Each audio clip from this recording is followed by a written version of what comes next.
Hello, this is Bible Reading of the Year for May the 7th, and today our Old Testament reading is in 1 Samuel.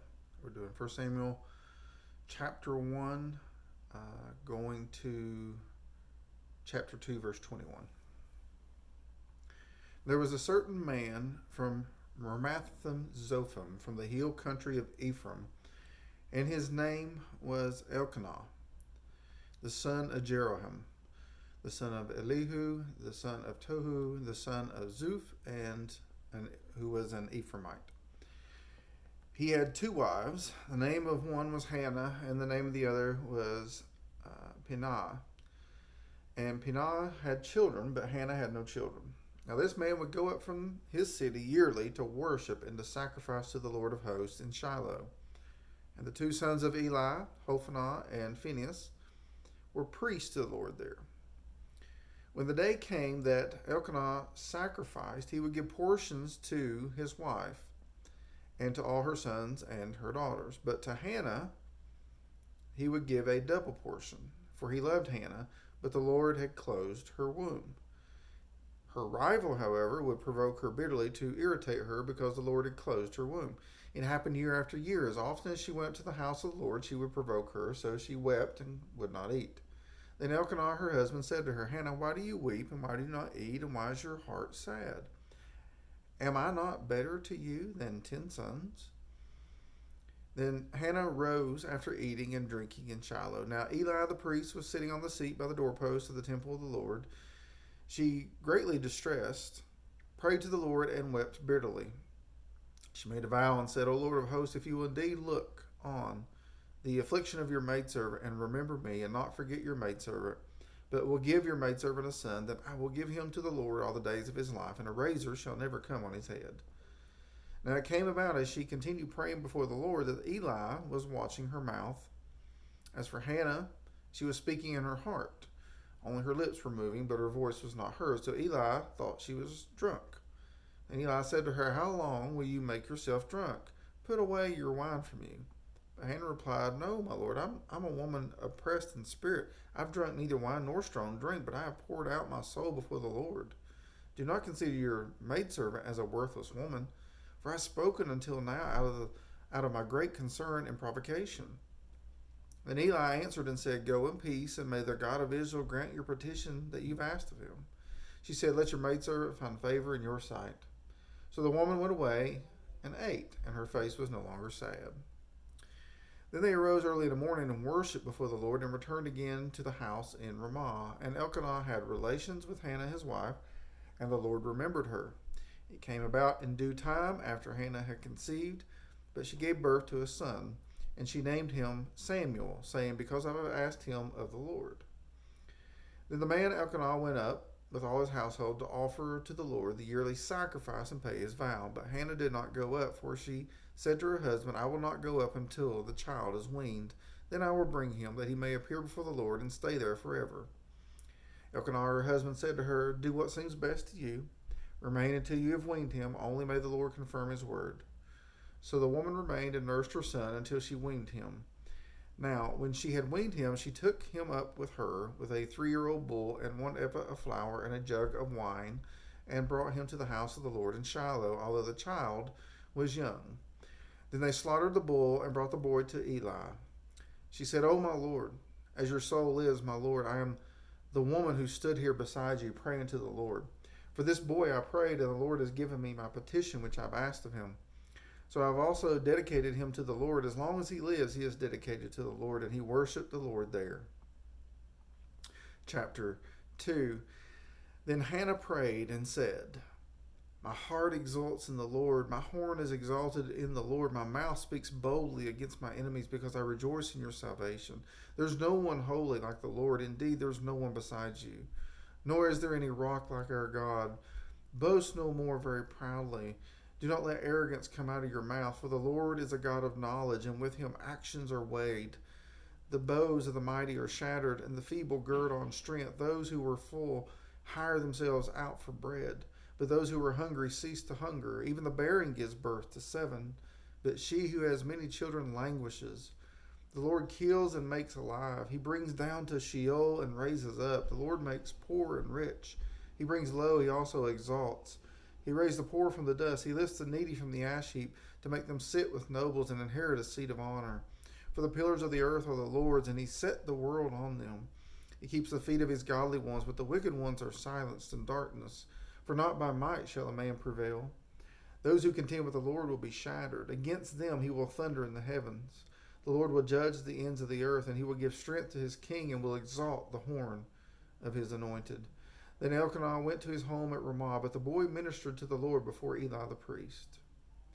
Now the sons of Eli were worthless men. They did not know the Lord and the custom of the priest with the people. When any man was offering a sacrifice, the priest's servant would come while the meat was boiling with a three-pronged fork in his hand. He would then thrust it into the pan or kettle or cauldron or pot. All that the fork brought up, the priest would take for himself. Thus they did in Shiloh to all the Israelites who came there. Also, before they burned the fat, the priest's servant would come and say to the man who was sacrificing, "Give the priest meat for roasting, and he will not take boiled meat from you, only raw." If the man said to him, "They must surely burn the fat first, and then take as much as you desire," then he would say, "No, but you shall give it to me now, for if not, I will take it by force." Thus the sin of the young men was very great before the Lord, for the men despised the offering of the Lord. Now Samuel was ministering before the Lord as a boy, wearing a linen ephod, and his mother would make him a little robe and bring it to him from year to year when she would come up with her husband to offer the yearly sacrifice. Then Eli would bless Elkanah and his wife and say, "May the Lord give you children from this woman in place of the one she dedicated to the Lord," and they went to their own home. The Lord visited Hannah, and she conceived and gave birth to 3 sons and 2 daughters. And the boy Samuel grew before the Lord. John 5 is our New Testament reading, 1 through 23. After these things, there was a feast of the Jews, and Jesus went up to Jerusalem. Now there is in Jerusalem by the sheep gate a pool, which is called in Hebrew Bethesda, having 5 portices, or porticos. In these lay a multitude of those who were sick, blind, lame, and withered, waiting for the moving of the waters. For an angel of the Lord went down at certain seasons into the pool and stirred up the water. Whoever then first, after the stirring up of the water, stepped in was made well from whatever disease with which he was afflicted. A man was there who had been ill for 38 years. When Jesus saw him lying there and knew that he had already been a long time in that condition, he said to him, "Do you wish to get well?" The sick man answered him, "Sir, I have no man to put me in the pool when the water stirred up, but while I'm coming, another steps down before me."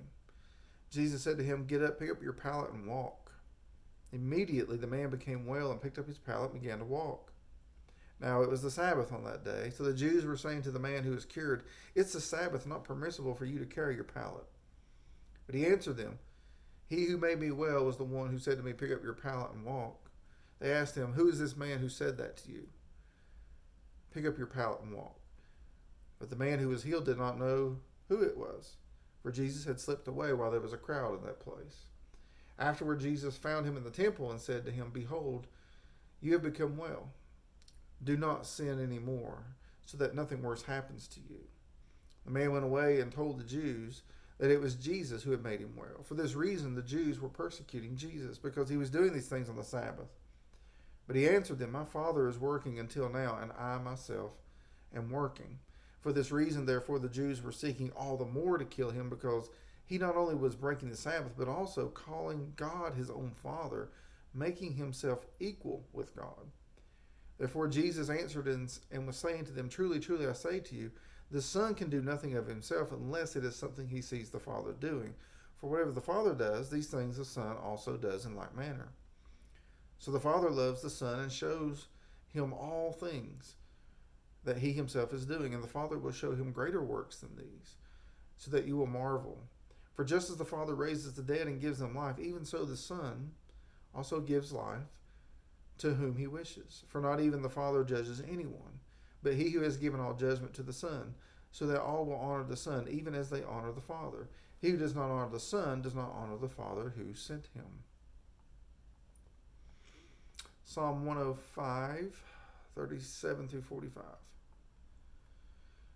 And he brought them out with silver and gold, and among his tribes there were not one who stumbled. Egypt was glad when they departed, for the dread of them had fallen upon them.